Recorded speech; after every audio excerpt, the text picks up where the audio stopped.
And welcome back to the Cover 3 podcast here on CBS Sports. That's Bud Elliott. That's Tom Fornelli. That's Danny Cannell. I'm Chip Patterson, here to get your weekend started right. Big old bag of mail will be returning, but guys, we are running out of days. We are running out of episodes to be able to deliver all of the win totals to you. So here, we're going to get your weekend started right with some choice win totals selected by our esteemed panel from the independents, from the group of five, which means we're going to be tackling Notre Dame, BYU, Cincinnati, UCF, Louisiana, Coastal, and also taking it a little bit off the board, letting everybody try to identify places where they've got value, hunch, whatever it may be. So with a lot to get to today, gentlemen, y'all ready to count them up? Let's do it. Do it. Count them up. As much as I think it's the under is a safe play, like I can't even. Count them up. Count them up. How many kids are going to win this fall? I can't fathom 8 wins. How many kids are going to win this fall? I just can't. I don't see it. It's not on there. It's not the schedule I'm looking at. Unless there's another schedule somewhere. Happy 40th birthday, Barton Simmons. Happy birthday, Barton. Barton is 40. 40. I know. I don't know if he was keeping that secret, but Haley told on him. I'm going to start drinking some oat milk. So that you look as good as he does when he's 40. Wear a poncho, drink some oat milk. That's we love you, Barton. I'm sure you'll be listening to this at some point. All right, we begin with the Notre Dame Fighting Irish, where Clark Lee was the defensive coordinator. Our new defensive coordinator for the Fighting Irish is Marcus Freeman, comes over from Cincinnati, who we'll be getting to in a little bit. The over-under win total for the Fighting Irish this year, as they move back into full independence from being an ACC conference member for a season. Win total set at 9 at the Caesars Sportsbook, plus 105 to the over, minus 125 to the under.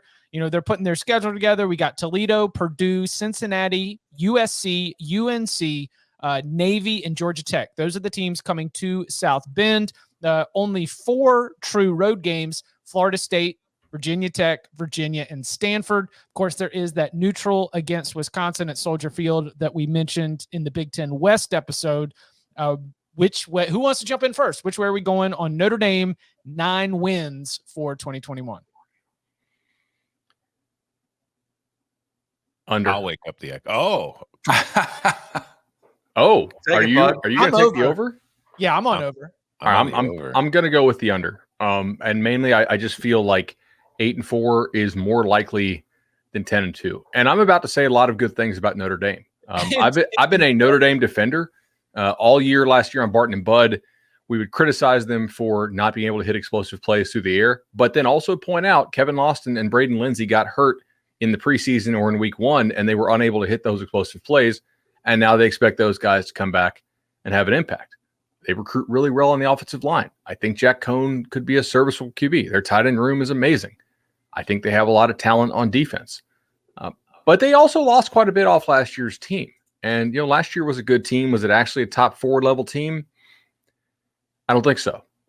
If you could adjust your power numbers to account for the fact that they didn't play Trevor Lawrence, and granted, DJ played amazing for Clemson in that game, I think you probably wouldn't think they were a true top 4 level team last year. And so for me, 9 comes up with them a ton, right? Like, I don't know about you guys, but for me, 9 pops out as like the most likely number by a lot. And so I think your most likely outcome here is you get your money back at the end of the year. But there's a lot of games they could lose here. They're already down to an 8-point favorite at FSU. I wish money lines were out somewhere, because I really, I'd like to take some alternate stuff there potentially. They're going to be single digits in quite a few games. I mean, Toledo is not going to beat them, but like Toledo's a pretty damn good G5 team. Spoiler for what's to come. I think they'll beat Purdue.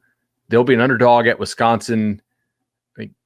Do you guys have them as more than a touchdown favorite against Cincinnati? I don't. Okay, I'm glad you mentioned that, because Notre Dame's not a team that I trust to cover big spreads, but they are a team that I trust to play winning football and win games. And like, for these win totals, you're right. I don't expect them to be overwhelming favorites in a lot. And I'm with you that 9-3 is where I land often, but I'm thinking about it like push insurance to the over because of one like very crucial factor, and it's that the toughest games are in South Bend. The opponents that I am like most intimidated by, they are all going to be coming to Notre Dame Stadium, and those true road games of like, yes, it would be hilarious if Florida State goes out to win that game. It would be monumental. It would be the kind of stuff that just, no matter what happens the rest of the season, it would be just a positive, not no matter what happens, but you know what I'm saying. Virginia Tech, that's another one where I think Virginia Tech can play Notre Dame close, but I would not take the Virginia Tech money line. I just don't trust that team quite like I trust Notre Dame. Virginia, I think they are decidedly a step down from where Notre Dame is, and the same thing about Stanford. So, with those games that you're right, could be very much a coin flip, a UNC, a Cincinnati, a USC. The fact that they're all on the home side, that's what has me feeling like 9-3 comes up a lot, but I'll feel okay taking the over. Are they favored at Vautech? Yeah. I think so. Absolutely, they will be. By like a lot? Let's see. All right, any of you guys give me a touchdown in that game? I'll take the Hokies right now for a show bet. It might be less than a touchdown. Yeah, it could be like a 4.5 or 5 or something like that. You think they're over a touchdown at UVA? Yes. Yeah. Absolutely. Bud's saying something different than we are. I look at the wins. I think we're overthinking this. I think it's hard to find 3 losses. Like I found it at 8.5 in there, and I was really confident about the over. The 9 makes me a little bit like but I still look at the schedule. I think this is a team that we should be more talking about reloading every year as opposed to this is a setback year. Like when we talk about some programs need seniors to develop in Northwestern or other programs, Notre Dame is more often than not replacing top-tier talent with top-tier talent. I think that's been the trend. I think it continues. Mildly worried about the quarterback. Ian Book was good. He wasn't great. Like, can you get at least that level of play? I think so. So I'm more bullish on Notre Dame. So I'm going to take the over. Yeah, I'm kind of in a similar situation where I feel like 9-3 is more of a floor than a ceiling for Notre Dame this year. I in a way, like Bud, you mentioned like Kevin Austin and those guys being hurt last year. If those guys are healthy, I think with Cone, Notre Dame's offense, there's a chance it could be more explosive this year just based on the fact that Ian Book, while he improved a lot last year, one of the things that always bothered me about Book and the way he ran in that offense was like we talked about Notre Dame not having explosive players at the receiver position. It was true for the most part, but I felt like Book wasn't willing to give his receivers much of a chance to get open either. Like he was very much for a lot of his tenure there, a one read. And if it wasn't there, he was gone. He was running, he was taking off, and it worked for him. And it worked well for Notre Dame. Jack Cohn is going to sit in the pocket and give his guys time to get open if it's there. So when you got guys like Kevin Austin, Avery Davis, Braden Lindsey, and you got Michael Mayer at tight end, I think this is an offense with Cohn and also Kyron Williams at running back. I think there's more of a vertical threat offensively in the passing game than there ever was or ever going to be with Ian Book. And I think that will help them. And I think they have a very strong offensive line. I think defensively they replace a lot, but they've recruited so well on that side of the ball. They've been developing players so well on that side of the ball that I'm really not all that concerned. It might be kind of choppy at first in the early season, but I think as the year goes along, this is a team that's probably going to keep getting better. And I look at the schedule, and while I agree, I don't think there's it's a tough schedule. Notre Dame always plays a difficult schedule in relation to most other programs, but I don't see definite losses, and I don't see obviously a lot of blowout wins. I do see a lot of, between 3 and 10 point spreads in all their games. So I feel like Notre Dame at worst is going to be in a close game when it's not, for most of its games. And I do trust the coaching, and I do trust the culture and all that kind of stuff that they have there. So when I go through the schedule, I think Florida State on the road, that's a much tougher game in most years and previous years, and it probably will be this year. So I think they're winning that. I think they're beating Toledo. I think they're beating Purdue. I think they're beating Cincinnati, but we'll get to that more later. I think they can beat Wisconsin, but I think Wisconsin's just capable of beating them. I think Virginia Tech is a team we've talked about. There might be a damn mutiny at some point there this year. That could fall apart. USC, I don't trust Clay Helton yet. North Carolina, we saw what Notre Dame did to them last year, although I think North Carolina is going to be better this year. Navy, not high hopes. Virginia on the road, I think Notre Dame can win that.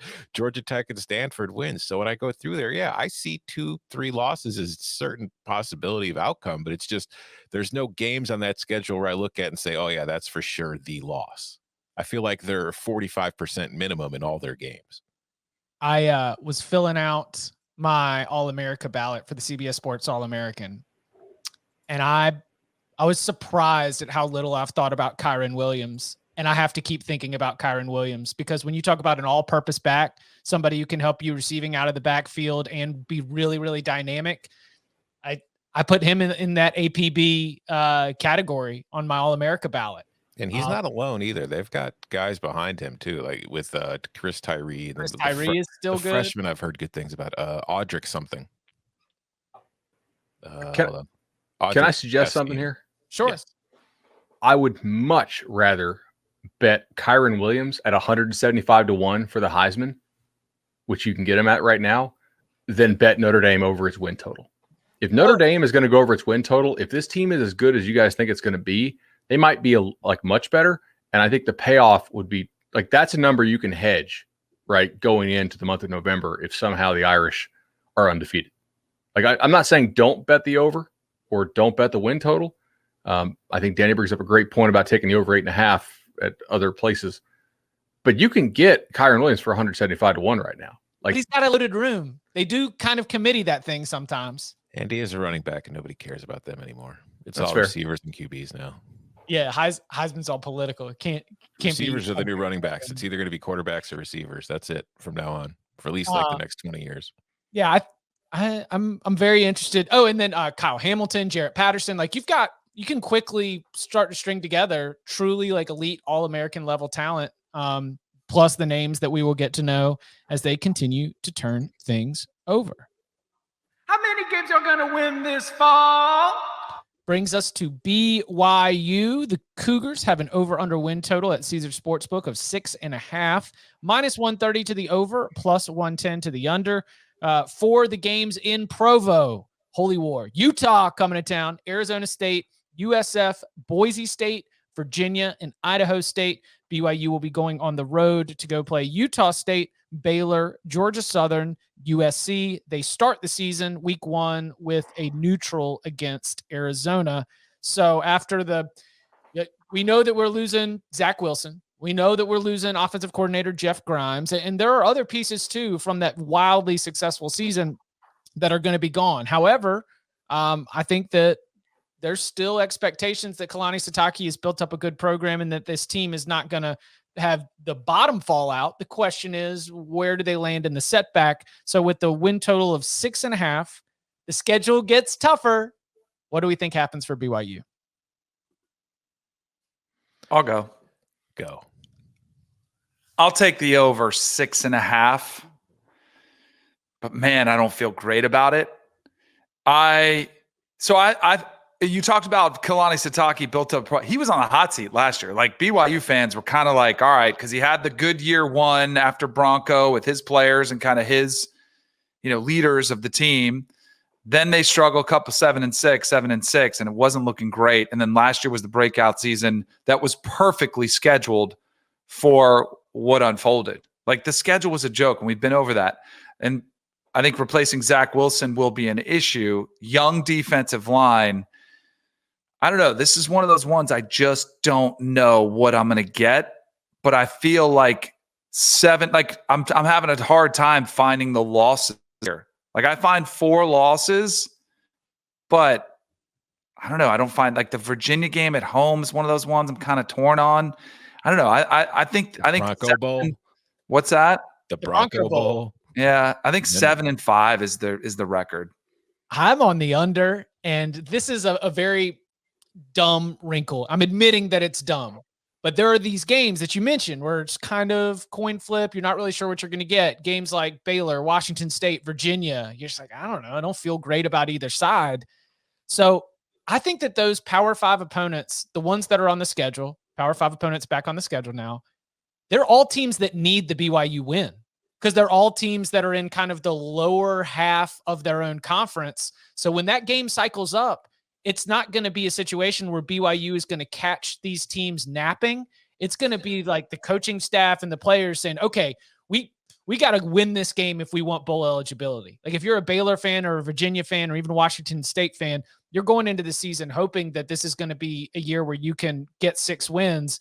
And often, I think for a lot of those schools, BYU, they're kind of circling it as a need to be a win. I think that 6 wins would be a really good season for BYU if they go 6-6, considering everything that they've lost and all the turnover. But because of that weird, dumb motivational angle for the coin flip games, I'm actually on the under for 6.5. Yeah, I'm on the under too. But I don't know about your power rankings, but I will just say that mine right now, I have BYU closer to Illinois than I have it to Toledo, as far as what I expect from it this year, and as far as a week-to-week kind of quality. I think that, if you look at Connolly's returning production rankings from last year, BYU is returning the least of any program in the country. And BYU, to me, is not a program that can really just kind of reload like that. And also, you lose Zach Wilson, who was, he was a top, 3 It's a lot pick. of production. Yeah, BYU doesn't have a lot of top 5 quarterback picks in its its repertoire, just waiting to pull another one back out. And I look at the schedule, and it's such a much more difficult schedule than what they had to deal with last year. Like you were getting at, Chip. There's 1, 2, 3, 4, 5, 6, 7 Power 5 opponents, and then there's the rest. There's the one FCS opponent in Idaho State, but even the Group of 5 opponents are all solid Group of 5 programs. It's not like there's any bottom feeders. There's USF, Utah State, Boise State, and Georgia Southern. These are all teams that are going to present problems, and a lot of which I have ranked higher in my power rankings than I have BYU. So I'm fully prepared, given the size and the vocalness of the BYU fan base, to be getting a lot of dunk on quote tweets in the future if this goes against me. But I'm fairly confident in the under here. This is a team this is an under. This is a play that I'm very much looking at as one of my possible win total locks.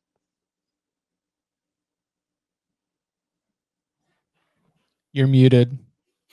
I don't mean this is shade on Illinois. Yes, make a meme for it, because they made a meme for my mic not working. Bring the heat. Meme it up. Yep. So you asked me, do I BYU closer to Toledo or Illinois? And I think you meant that as you have Illinois rated over Toledo. No, I have Toledo rated higher than Illinois. Yeah, so same. So I have BYU closer to Toledo than I do Illinois. I'm going to take the over here. I couldn't find it this morning, and I didn't have any money in the place where they had it a couple days ago, so I was kind of annoyed. But there was a 6 out there. At that point, I think that's a really strong bet to the over, because I think 6 is the most likely number. But I do think that their upside, I just don't think they're going to miss a bowl. I'm going to go ahead and take the over on this. Some of their games, where they're at, I kind of like they go to Utah State. I don't think Utah State is going to be a very good football team this year. They get Arizona in week 1. Now, maybe Arizona gets a lot better than we think, but I don't think that'll happen in week 1. They get Arizona State at home. I mean, I think Arizona State's gonna be pretty good, but that's not a slam dunk win for Arizona State. I don't think. USF at home, that's a dub, barring something crazy. And I like Jeff Scott a lot. They get UVA at home in the Bronco rematch. Chip's point, I think, about teams need to make a bowl game is great if Georgia Southern has overachieved at that point. If Georgia Southern is getting to 5 at that point, that's a tough little trip down there. But it's not in the heat, right? I mean, it's the week before. It's week before Thanksgiving, and they are coming off a bye against that one. So I like that they get most of their difficult games at home, because I think those games are in the winnable range. At Baylor, at Washington State, I think they just need to get a split if they can do so to hit the over here. It's not one that I'm absolutely loving right now, but I kind of like it. Kind of like it? Okay. It's one of those teams too where we've talked a lot about forgetting what we saw from Michigan, Penn State, teams that fell apart last year, Pac-12 teams.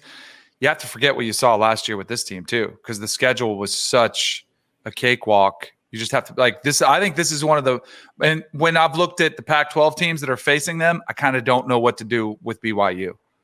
Some with Bud. Well, also, if you're going to forget everything, you also got to forget with them just piddling around with UTSA in the 3:30 slot on ESPN News when no one was paying attention, and undefeated BYU all of a sudden finds itself hotter than fish grease out there with Jeff Traylor. Also, this is one of the most misleading final power rankings if you don't adjust for circumstance that I've seen in a while. So they beat Navy 55-3 in that opening week, because Navy, and look, they would have beaten Navy no matter what, but Navy did not practice any contact, and it looked like it. I mean, BYU was having 50-yard runs every drive. The computer doesn't know that. You know what I mean? So I think Bill Connolly's system is way better than FPI. They had them 7th last year. You know, that bowl game, the computer doesn't know that UCF had a bunch of dudes just basically quit, right? So they're evaluating that off, hey, BYU walloped a pretty good UCF team. They're evaluating it, hey, like BYU crushed a Navy team that ended up being, you know, not good, but certainly not losing by 52 points type level. There are some other games like that in this stretch. You know, I do think they're going to drop. I thought we were going to get a number like a 7 or 7.5 here when these came out, and just. So you're taking the over, but again, you're presenting all this evidence that's indicating correct. Yeah, it's good for the listener. They want everything that we've got, you know, in addition to our. It's all about price, right? Like, I love Wisconsin. I don't want to bet Wisconsin for the division or the conference because everybody's hyped him. Everybody's bet him. Like, I don't see any value there. I love it. Count them out.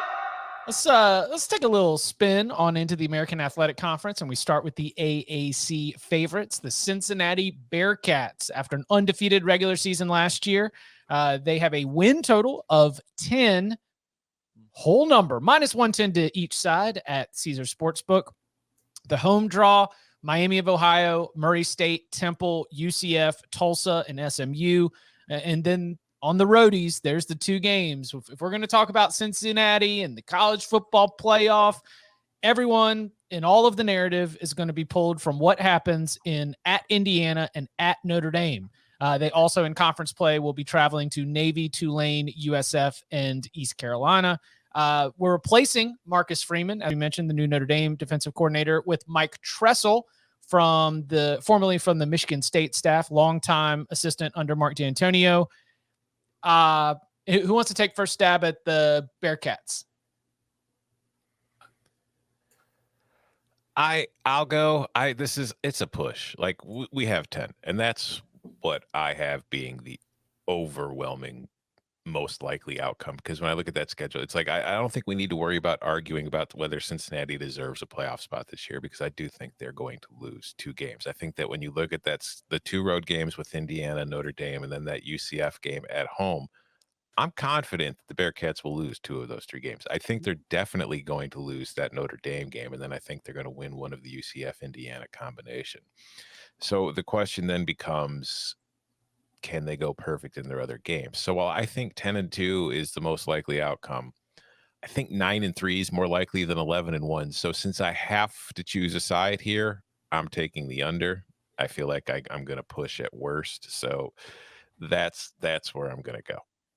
I'm on the over, and I am not intimidated by a single conference opponent on this schedule.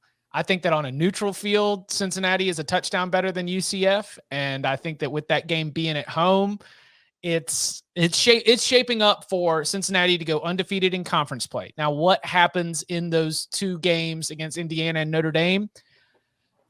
I'm willing to give Cincinnati one of them. I don't know. I think Notre Dame. I believe Notre Dame is much better than Indiana. Not much better, but the better team and the least likely win. But still, you know, with it being college football and everything else, I'll say that Cincinnati is probably not going to win them both, but I do think that Cincinnati is going to win one of them. I think that specifically, like, we don't have divisions in the American Athletic Conference anymore, but the teams that used to be in the East Division, which are the ones that Cincinnati plays, and some of those that are on this schedule, I just don't think they're very good right now. I just don't think that that run of like a Navy was a West team, but USF, as Jeff Scott continues to try to get things going. I think that Mike Houston's probably going to have a good ECU team, but not one that's going to be ready to go toe to toe and take down this Cincinnati squad. Other than UCF, maybe SMU, but again, SMU, that's another game that's at home. So I think they're undefeated in conference play. They get one of Indiana and Notre Dame. And if they lose them both, I feel so good about how much better Cincinnati is than the rest of the conference. Then I've got the push insurance at 10. So I'm on the over. I'm right there with you, Chip. Ever since I got 100-1 from Tom Fornelli, I've been feeling really like I'm on the Cincinnati bandwagon. My Georgia background also doubles as a Cincinnati background, color scheme wise. Nippert Stadium. Right in the checkerboard to that 100-1 odds. I did see DraftKings gave him a 15-1, so I feel like I got a decent overlay there at 100-1. But granted, like Tom thinks it could be 100 million to 1 because he's not going to have to pay it out, and he's probably right. But I did do a little more digging into Cincinnati, and you guys know I'm not a big Desmond Ridder fan, right? We already have the bet I have with Tom that he's not going to go first round. But I love this defense. I think they have quality skill guys. Ridder is a good college quarterback. I don't think he's like a crazy NFL talent. Maybe wrong on that. If I am, I'm like my overbet even more here. The real worry I have about this team is offensive line, right? They lost James Hudson early to the draft. I think he was a pretty special, talent. He was like a Michigan level talent who they actually developed. But I don't think the offensive lineman will be bad. I just don't know that it will be like a playoff caliber offensive line. I like that they get Indiana early because who knows what happens with Penix, right? Like maybe he's ready and sharp, maybe he's not. He better be ready and sharp if they want to win that game. I mean, I think Cincinnati should be favored.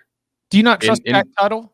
No, sorry, not to the same extent, I guess. Although I'm not I don't know that either are big time difference makers. Notre Dame along the line of scrimmage does scare me a little bit. Who's the other game that has a really good defensive line? Now, UCF actually had pretty good havoc rates with their defensive line last year. SMU doesn't have a defensive line. East Carolina, I think, will be the best ECU team in a while, but still no. South Florida doesn't. Tulsa lost Zaven Collins, even though it's linebacker or whatever. Navy's definitely a no. Temple, no. Murray State, no. Miami of Ohio, no. I mean, it's sort of a 3-game season in my mind. Because if you can't beat Cincy's offense up front, they're going to score on you, and you're probably not going to score on them enough to counter it in that league. So I'm going to go ahead and take the over. I just have 11-1 is more likely than 9-3. All right, so here's what I'm going to do with Cincinnati. I hope I'm wrong about this too, because I want to be fighting with Tom, who hates the Group of Five. I want to be arguing with them and saying, hey, they deserve a chance in the playoffs. I'm on the under. But yeah, that's my man right there. Here's what I'm going to do. You can get Desmond Ridder to win the Heisman 50-1. I'll hedge with a Desmond Ridder for Heisman, because if I'm wrong and if he's 11-1 and one of those wins is Indiana and Notre Dame early, and they kind of go off to the races and they're in discussion all year long, I think we dispelled a lot of the traditions of Heisman quarterback winning team, has to be a national champion contender, Alabama, Clemson, somebody else. I think that outside the box thinking last year from the Heisman voters was a good thing for Desmond Ridder. Okay, we're going to start doing things a little bit differently. I think Ridder could benefit from that. So here's my take on Cincinnati. We saw UCF with Scott Frost start to kind of look like dominating the American. This is a kind of a wilder, wackier conference, I think, with the American. And I don't think it's a slam dunk they go undefeated. I think the UCF game is interesting. I think there's going to be a game in there. SMU, watch out for SMU late in the season. And especially if Cincinnati loses one of those games and they're no longer in the playoff conversation, they're not as motivated and dialed in every single week because, hey, it's just an American Conference Championship. You're no longer in that conversation every Tuesday night and everybody's talking about you. I don't know. So I'm gonna fade them. I'm gonna go under. I don't love it. I hope I'm wrong. And if I am, I think Desmond Ridder is gonna have a massive year, and then maybe that Heisman bet could pay off. And you want to do a show bet for the league? I'll take Cincinnati. You take the other 13 teams. No, because I don't know if there's another great team in the league. So you're saying for a conference champ, but I think there's somebody that could come. I think UCF is going to present a challenge, and it could be one of those wild, wacky games like we used to see in Memphis. UCF, it's a wacky league. Exactly. You could see one of these high-scoring affairs. So I still think Cincinnati is the best team in the conference. I just think that gap isn't there. When we talk about Clemson in the ACC, and you just lock it in. I just think there's another team that's we could see a slip up there.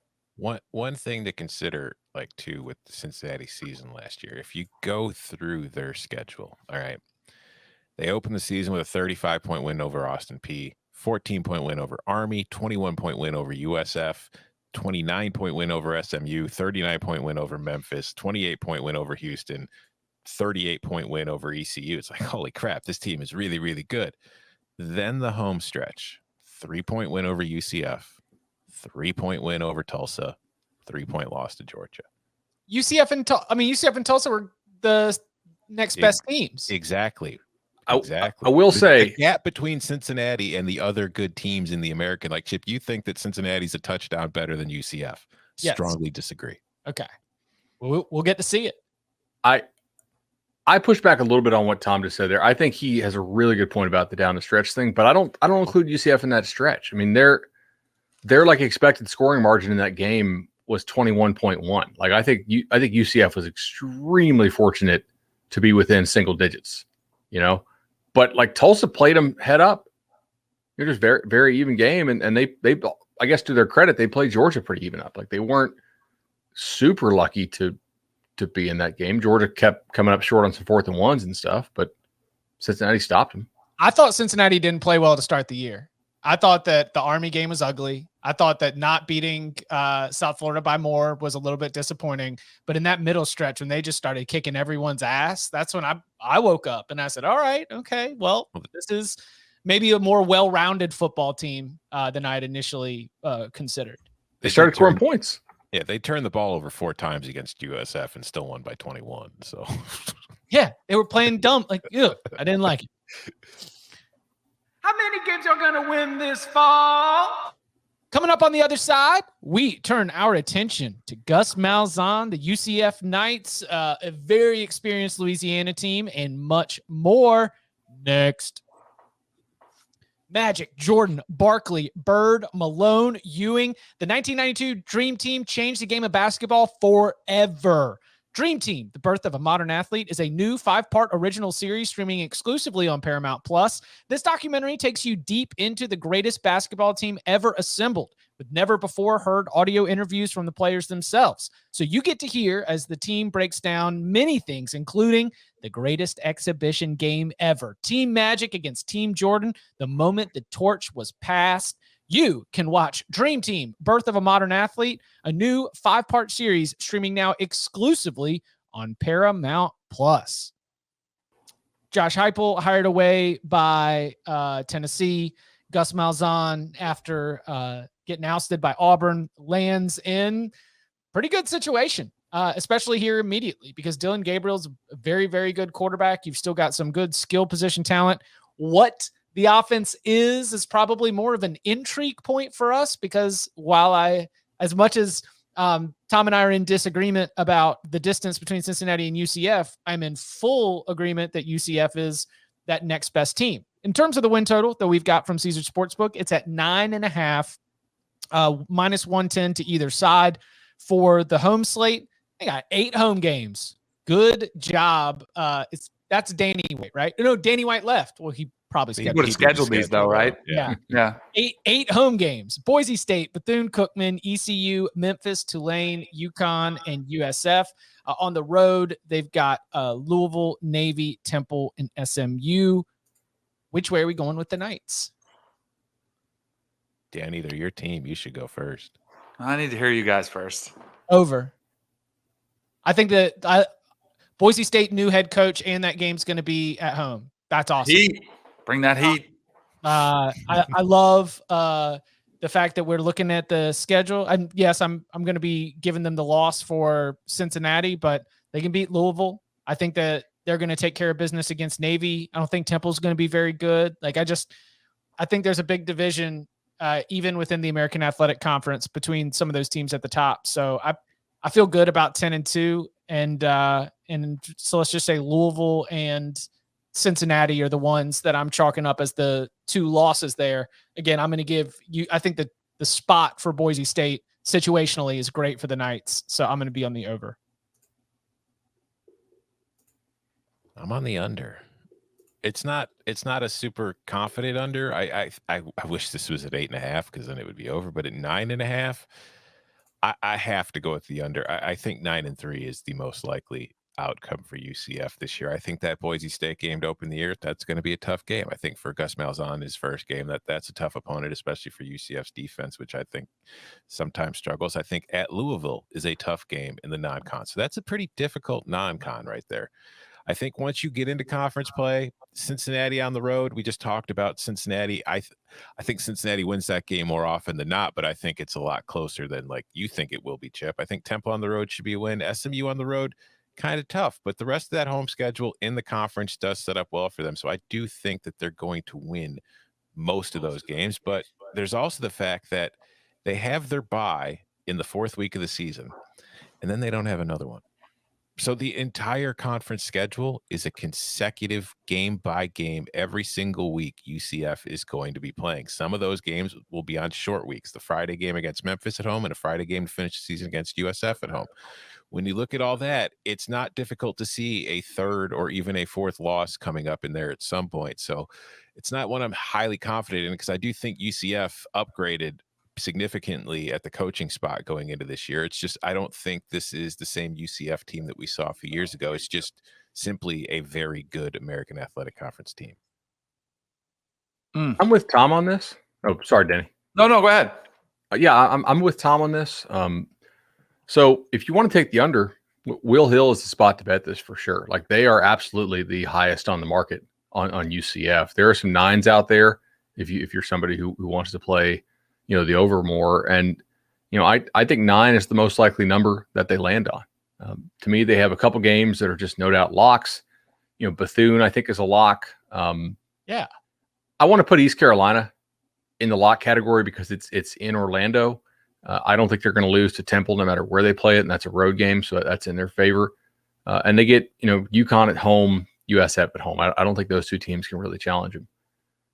But I think the most likely outcome here is a split between Boise and Louisville. I do think they're going to lose to Cincinnati.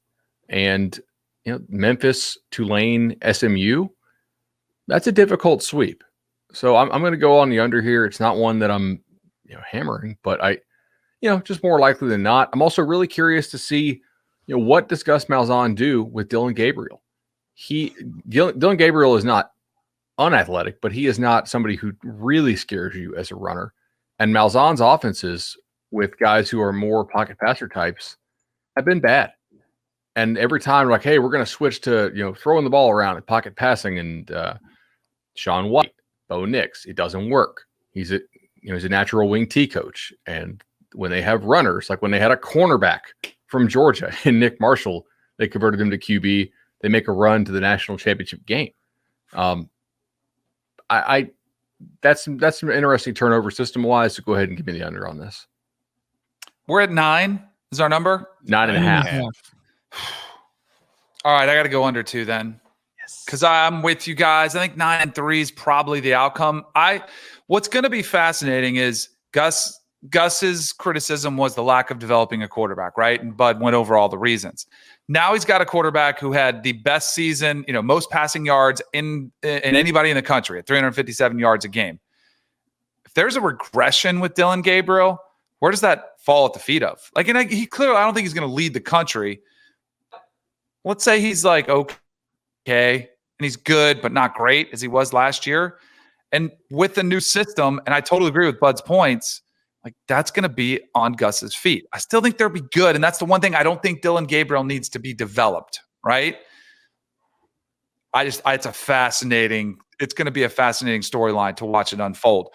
I do think it's a good sign when you see a couple Auburn players come with him, like a Big Cat Bryant. There was another running back, right, that came with him. So I think that's a good sign. Like, I think players will respond to him. I think there's a lot of enthusiasm in Orlando right now. Boise game, I do think, having played, it was a game I played in the NFL. Actually, I had just been cut, so I wasn't on there. But my last cut was like the last week before the regular season. Broncos came to play the Miami Dolphins. Broncos were a much better team that year. We're supposed to go, made the playoffs after I was cut. Got beat by the Dolphins. Dolphins were not expected to be good, and we're not a playoff team. There is a massive advantage playing in Florida, in the humidity, when a team comes from Boise, Idaho. Again, Denver was similar. It's kind of hot, but there's no humidity. You get down there, guys, and be cramping left and right. I think that's a win for UCF, but There's too many hiccups in there, and it kind of goes back to the fade Cincinnati. I just think the conference is a little wacky, and I think there's more opportunities for stumbles in UCF and a team that I'm not very confident in. Over that. Like if 9.5 is steep for me. If it was 9, I might consider it going over. But man, I love Tom's new screen name on the YouTube watch. YouTube.com/cover3. YouTube.com/cover3. Check it out. So, sorry. Go ahead, Tom. No, I was just gonna say I was going to bring this up later too with another team we're going to get to, but something I was doing some research on this week for a possible story that I'm writing, just because I was looking to see if there's a correlation, and Indiana fans will be familiar with this. I did a thing where I was looking at the teams on a yearly basis who had the highest points off turnover margins, and seeing how they typically did in the year afterwards, seeing if it's sustainable. And the early indications that I have found are that the teams that, by and large, most teams drop as far as win total is concerned when they're from one season to the next, when they've really benefited from the turnovers, which, big shock, turnovers are kind of important. But was Indiana in there? Yes. And the only teams that have really been able to consistently keep winning while doing that are the Alabamas, the Clemsons, the Ohio States, the elite talent teams, which I think plays a fact in the way that they're able to cause these turnovers. Where UCF is one of the top teams last year as far as the points off turnover margin. They were 8th in the country at plus 45. And that's something that does concern me going forward because, as I said, the evidence that I've seen so far suggests that unless you're an elite level talent team, it's really hard to sustain that from season to season. I do think there's a fun scheme thing here. If we can talk like some scheme stuff for like 2 minutes. So, yeah. UCF was running that veer and shoot, right? Which is basically the Baylor system. Mm-hmm. Got receivers, as they call it, spitting on the sidelines. That's Heupel kind of got it, from there. There's a couple other schools that that run that. Obviously, Syracuse to some extent now too.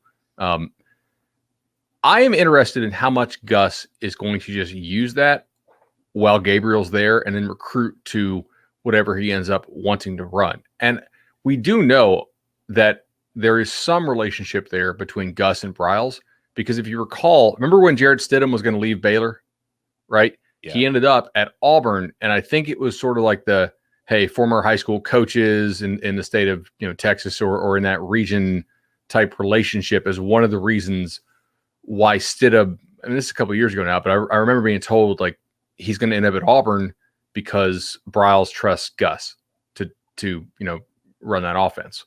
Now it didn't work out great, but I think he's still in the NFL.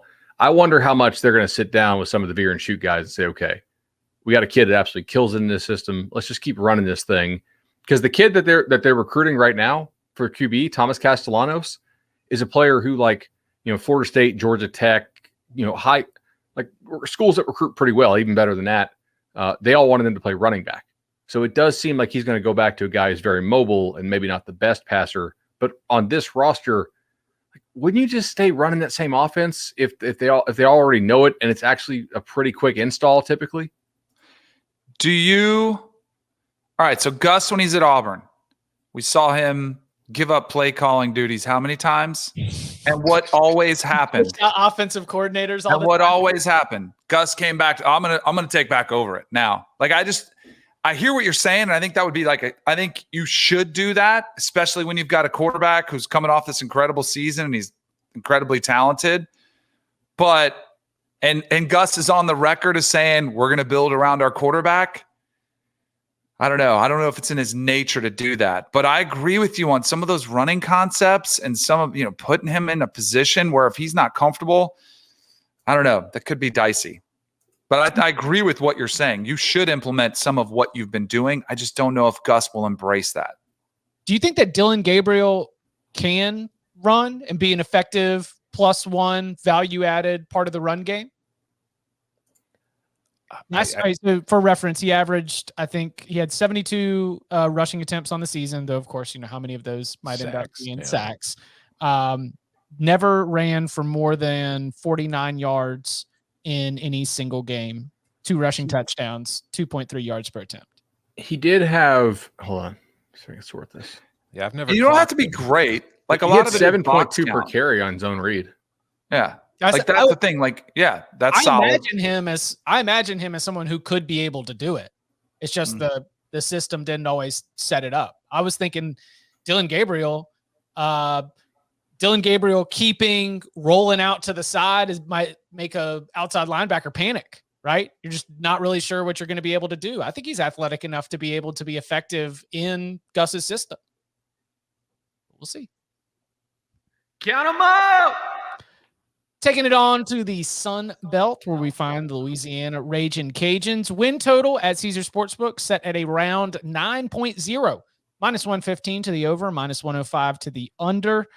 Your home slate includes Nichols, Ohio, App State, Texas State, Georgia State, and the rivalry game against ULM. On the road, we've had it circled for a while. They will be playing Texas early in the year. They also will be traveling to Georgia Southern, Arkansas State, South Alabama, Troy, and Liberty. A tough non-con on the road there for the Ragin' Cajuns. So Billy Napier is going to stick with the program, and he's got ridiculous amount of returning experience, returning production.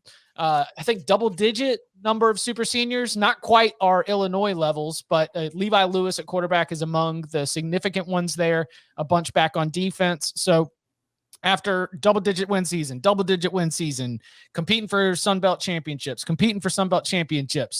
9. Do we think that is going to be over or under? You know, I went into this, full disclosure, like fully expecting to go under on Louisiana, but I also thought the win total would be higher. I thought, but there was just so much hype about this team going in that it's like, yeah, okay. And I was talking into it too, like like you said, Chip, there's so much back. They're one of the best teams in the Sun Belt. They got the QB back. They got these guys back. Everybody's back. This is a team that's built. And I was just like, man, there's way too much hype about this team going into the year. But then I break it down and I go through the schedule, and I don't see how this team doesn't get to 10 wins. Like, more often than not. Like, I think they're going to lose, obviously, the opener again at Texas on the road. I thought that Ohio game was a lot more difficult before Frank Solich decided to retire. Now I have questions about Ohio. I think that opening conference play with 2 road games is tricky because I think Georgia Southern's a solid program, and I think South Alabama's been moving in the right direction. But then you get App State, at least that's at home and off a bye. So it's like, as I go through, like Liberty on the road, that's going to be a difficult game. It's just, I see them losing the Texas game, and I could see them beating App State at home, and maybe they lose that Liberty game on the road. Maybe they lose one of those other road games, whether it's at Troy or Arkansas State. But I just think this team has too much talent, and it's too well coached to lose more than twice. So this is one of my more confident overs among the teams that we're doing today. Yeah, over. I think that you take I've got Louisiana at the top of the Sun Belt. I've got Coastal Carolina right below them. I've got App State saddling third, but App State closer to Coastal Carolina than to Troy. And so I kind of feel like after that top 3, you drop down into a mix of like a Troy, Georgia State, Georgia Southern group that's kind of, you know, I don't know how I would slot them against each other, but I would put them all noticeably behind Louisiana. The Liberty game is tricky, but if that's one of the only ones that I'm circling and a little bit concerned about, then this isn't an 8-4 team. 9-3 at worst feels like great push insurance. I'm also on the over. Shop around, get 9.5, and take the under. That's what I say. Like, I'm in. I don't love the 9. Danny Cannell. Stop.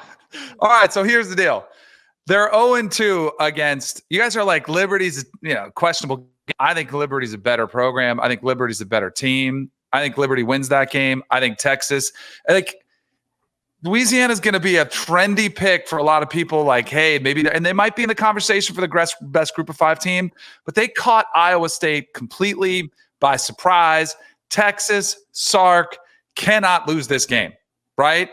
And last year was funny because I had a Louisiana fan call into my radio show, and he said, we dominated Iowa State.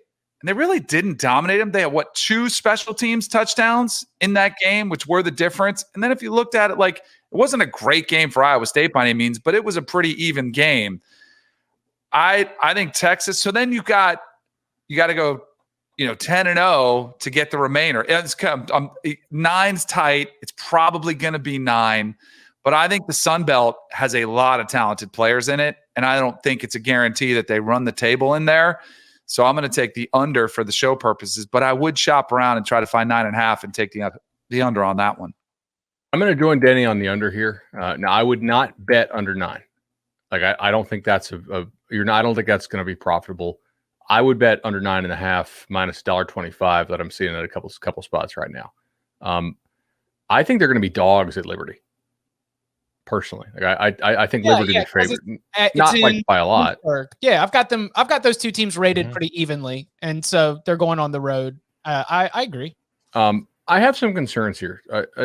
I think that Billy Napier did a really nice job coaching this team, but if we're going to dog Indiana for being very lucky, and we did, and I think justifiably, do you know that Louisiana's their like Pythagorean record? You know, basically like based on how they played, what their record would have been, they were 0.6 wins luckier than Indiana was last year. Mm-hmm.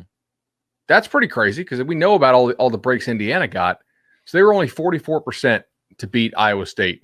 They were 38% to beat Georgia Southern. They got the dubs in both those games, right? And they were 4% at UAB. Got totally outplayed and just basically lucked their way into that like crazy. Then down the stretch, they played some teams that were really, pretty bad. And then they played well against App State, to their credit, and they played well against an improving UTSA team. I don't know if their run defense is any good. Last year, it wasn't for the most part. And I have some concerns about Levi Lewis. Okay, he wins a lot of games, but I really don't think he's that good. Completion percentage just under 60%. Touchdown to pick ratio under 3-1. I have some concerns about the passing game. Like they're not consistently. They hit some big plays sometimes, but I feel like they're just not quite on that level throwing the football that I want to be to back a team to get 10 wins. But I could see the path. I like some more teams on their schedule too. Like I think Georgia State will be an improved football team. I think that Troy is going to be a very improved football team. At Arkansas State, I don't think is necessarily a gimme at this point. Arkansas State had a ton of COVID stuff last year, but they flashed a little bit in that Memphis game. Remember? Mm-hmm. Like they were going toe-to-toe with Memphis for a while. This was right before Memphis had the COVID party bus thing. It was week 0. Yeah, exactly. Ohio, again, if their run defense sucks, which it did last year, I don't think they'll lose to Ohio, but they could lose to Georgia Southern on the road. I think there's some potential potholes here if they don't they can't just play at the level they played last year and expect to hit 10. They actually have to improve quite a bit, and they bring back a ton, so it's very possible that they do. I think it's a good football team. I don't know. I see some stuff that concerns me a little bit. How many games are going to win this fall? We turn our attention to the Coastal Carolina Chanticleers over under win total higher than it is for Louisiana. Oh my gosh, Chip, why? Well, listen to this non-con. It includes the Citadel and Kansas and UMass. That's why you've got an over-under win total. They also play Buffalo on the road, which can be a little tricky, though, as we know, Buffalo lost a ton, not just Lance Leipold. Win total set at 10.0 at Caesar Sportsbook, minus 110 to either side. What are we doing with the Chanticleers? Under on principle, because it's Coastal and the win total's 10. 10. Yes, this is like this is not the slow build that Billy Napier has had with Louisiana, where they've won the division a couple times but lost to App State in closely in hotly contested Sun Belt championship games. This was Jamie Chadwell riding a rocket ship, and they do have Grayson McCall back, and they do have some key defensive players back that I think make them a very good team. Again, I've got them sort of power rated as the second best team in the conference, but it is 10. And for me to take the over, I would have to think that they go 11-1. The games that I've circled are at App State and at Georgia Southern. If you want to, find the tricky spots, it's just a huge number for a rising power. 10-2 is a likely outcome. I don't think 11-1 is, so I'll be on the under. I'm with you. I alluded to it when we were talking about UCF a few minutes ago. Two teams tied for the highest points off turnover margin in college football last year with 69, which is a very nice margin. Alabama and Clemson. Third place at 59, the Coastal Carolina Chanticleers, a team that really benefited from taking care of the football and having opponents not taking care of the football. And granted, you can't just say Coastal had nothing to do with that. They did, but it's hard to rely on that to happen again. And I think that this is a good team. It was a very solid Sun Belt team, but it's not a team that or a program that I think is at the level where we can expect it to sustain that kind of play on an annual basis. Plus, last year, Coastal was kind of like, a Cinderella kind of fun story underdog. This year, they're coming in with a target on their back. These are the defending, this is the team, that people want to beat. No, they're not going to sneak up on anybody. Most of the teams in the Sun Belt are going to look at this as one of their biggest games of the season. And it's going to be interesting to see how this program and these players react to that. So I think that 10-2 is certainly within the realm of possibilities, but I think 9-3 is far more likely. I really like the under here. I'm going to take the over. Wow. I think they have some difference makers on defense. I think that they start 5-0, right? And then down the stretch, could they lose at Arkansas State? Yeah. They'll be dogs at App State. They could lose, coming off that Thursday night game at home against Troy. I think Troy will be improved. And they could lose at Georgia Southern. Are they going to lose at home to Georgia State? I don't think so. Are they going to lose at home to Texas State? I don't think so. And I don't think they're going to lose at South Alabama. I like their chances of going 3-1 in that 4-game stretch, in October, better than I like their chances of going 1-3 in that. So, I have them favored in 3 of the 4. So I'm going to go ahead and take the over. I really trust Grayson McCall. Mm-hmm. I think they absolutely hit on him. 26-3 touchdown interception ratio. And he just takes care of the football. They know exactly what they do. I got to tell you, and now I'm going to forget the dude's name. Their coach. Jamie Chadwell. Excuse me. Yeah, I was just talking to him at a camp a couple weeks ago. He has one of the absolute highest scores for decision EPA out there, which is something that we see the guys like Pat Fitzgerald actually do. Navy. There are some things that teams do to outplay their numbers. And he doesn't shoot his own team in the foot by doing dumbass stuff with decision-making. And it pays off. They kind of run their offense decision-wise almost like an option team. And I'm going to put my faith in them. I do think they have some difference makers on defense. And I know it's absolutely insane that I'm betting over 10 on Coastal Carolina. I'm acknowledging that. Yeah, I'm glad. Thank you. Yeah. Little quick story for you. Yeah. For the radio show, we taped an interview with Jamie Chadwell, and it was via Zoom, like we're doing right here. You could see each other. So I see this camera, I see it come on, and it says Jamie Chadwell. But a lot of times they have an SID or somebody help set it up. So he pops up, and there's this dude, and I'm like that's probably the equipment manager, right? So he's rocking porn stash and a mullet that makes Mike Gundy's mullet look classy. Right? It has a totally different look to it. It's more of a tail, skinnier in the back, and it is all dirty Myrtle. That's what it is. But I'm telling you, he's got something special about him. And Bud mentioned, I think he has a fun atmosphere. The players have bought in. He's got a quarterback who I think is one of the better quarterbacks in the Sun Belt. Maybe this season we'll start getting some national love out there. I look at the schedule, and it comes down to the non-conference. The reason I took the under on Louisiana is their non-conference is a brutal slate. Coastals, I think, will be easy. They've already beat Kansas twice. I'm a believer in this program, so I'm going to take the over on this one as well. Nice. How many games are going to win this fall? All right, so I know I said 2 wild cards, but depending on how we're doing on time, maybe we can do 1, or if you've got 2, we can go quickly. Bud, let's point your attention wherever you want. Let's do 1 round first, so we make sure we all get 1 each. All right. So first I'm going to take, this is available at 2 places. Do we have to use the Will Hill numbers for these? Yes. God damn it. All right. Okay. Sorry. Give me Louisiana Monroe under 1.5 minus $1.25. I think Terry Bowden's team goes winless. I think they're going to lose their FCS game too. I love when we do that. I love when we take under 1.5. Rich Rod's son might play quarterback.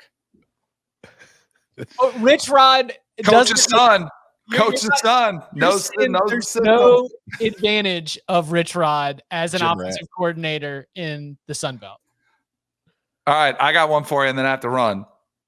UConn, can I get 2.5 for the Huskies? Last year's national champion, according to one writer for the New York Times, who said they were the only team that made the right decision and sat out all of college football. Randy Edsall, been pounding the table for name, image, likeness. He's pro player. The players are buying in.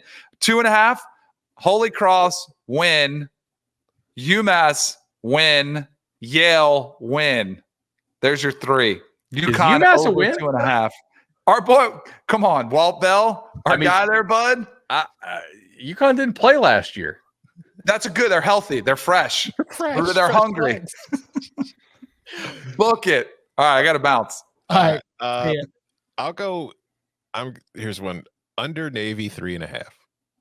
I don't think it's going to be a very good season for the mids. Okay. I was going to lean that way. So I've found a number where all of the information that we use to break down win totals, you just look at it from like the scheduling perspective, the draw, and you say, you know what, you got to take an under there. But the odds makers obviously factor that in too. So I'm going to take an over for a Mountain West team that has 2 road games against Power 5 opponents and plays the 3 toughest teams in its conference all on the road. That's right. The Nevada Wolfpack go at Cal, at Boise State, at Kansas State, at Fresno State, at San Diego State. But 7.5 is too low for a Nevada team that I like. A quarterback in Carson Strong is very, very good. I've got it in my notes as say it with your chest. Like I know that everything is shaping up such that it looks like it should be 7-5 in those games at Cal, at Boise State, at Kansas State, at Fresno State, at San Diego State.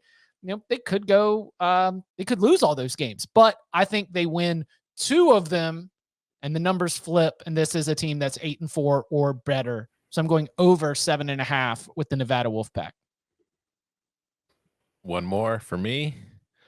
Team in the American I'm higher on than the market seems to be. Over SMU on their, what were they at, 6? I'm going over with the Mustangs. I think Sonny Dykes is doing a really good job with that program.